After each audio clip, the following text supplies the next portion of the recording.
Alright, everybody. I promised you some dairy and gluten-free recipes. So here we have it. Today we are going to make meatballs, and we are not going to use anything that contains gluten or dairy. So here we have our ground beef, and now I have to substitute some of the ingredients that I would usually put. So for example, I am using, instead of breadcrumbs, I'm using some flakes from mashed potatoes. Instead of regular milk, I am going to use the Oatly milk that we buy, but you can use almond milk as well.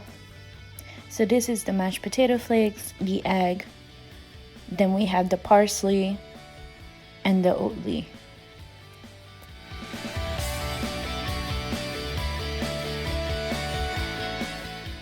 First thing we're gonna do is we're gonna mix up the eggs. And obviously, if you're making a bigger amount, you can use more of the ingredients. But I'm only making about, I want to say 10, 12 of them. So this is enough.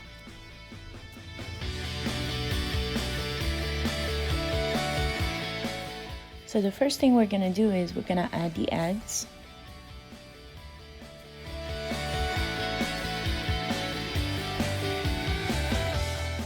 Then the Oatly.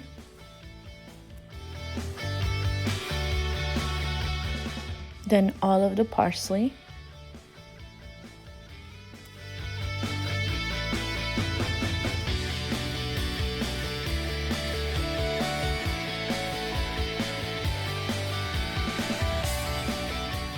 Obviously, we're going to add a little bit of salt.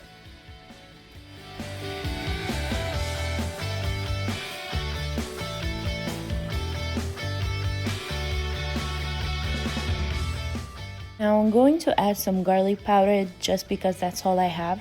However, you can actually chop up some garlic and add it in there instead.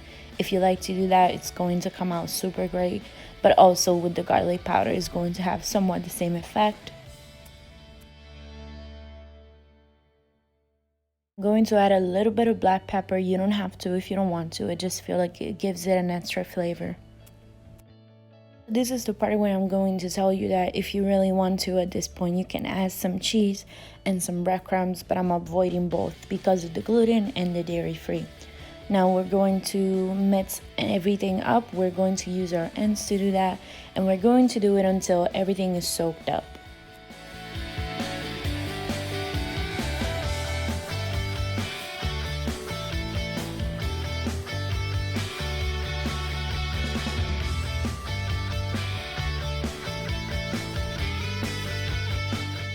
So everything is finally soaked up. We're going to add our potato flakes.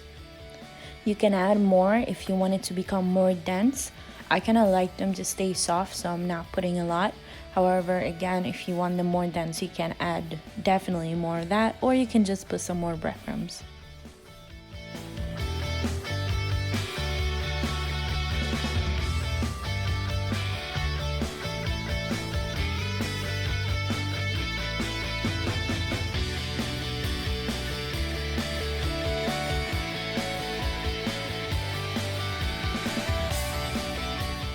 You see there's no more liquid, and it looks like this. It's ready to go, and we can start making our little balls. Now I want you to remember that they have to cook inside, so you should never make them too big. You also want to make sure that they're more or less the same size because they're going to cook in the same pan.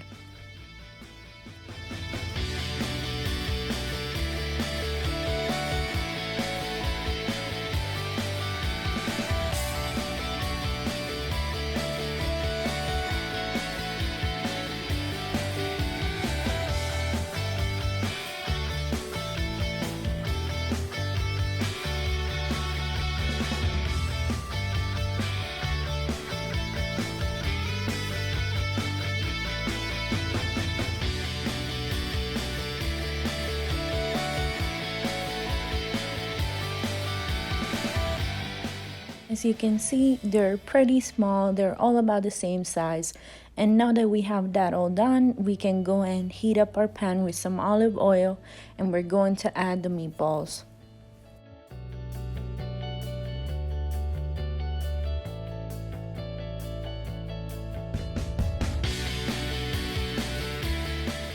This point we are going to keep the heat pretty low because once again we want the inside of the meatball to cook properly. Another thing we want to look out for is to make sure that all around the meatballs are no longer red. Once that's done, you can kind of crack up the heat so that they have that crispy look on the outside.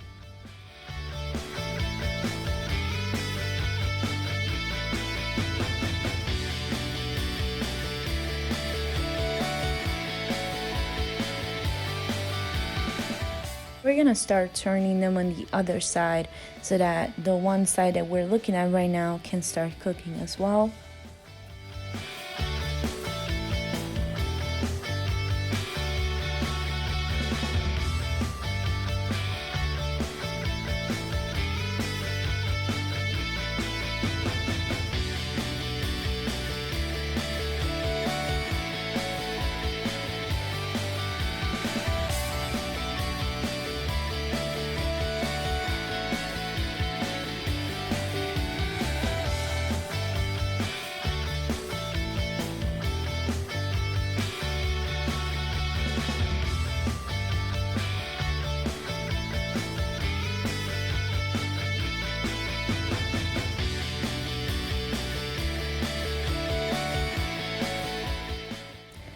So as you can see, most of the red is probably gone by now. However, a little bit over here is still there. So once again, you want to make sure before you turn up the heat that every little bit of red is completely gone. Most of our meatballs are almost ready by now. We're going to crank up the heat and this is the final look we're going to have. So they're nice and crispy, cooked on the inside and ready to go. Thank you for watching. As always, please like and subscribe for more and see you guys next time.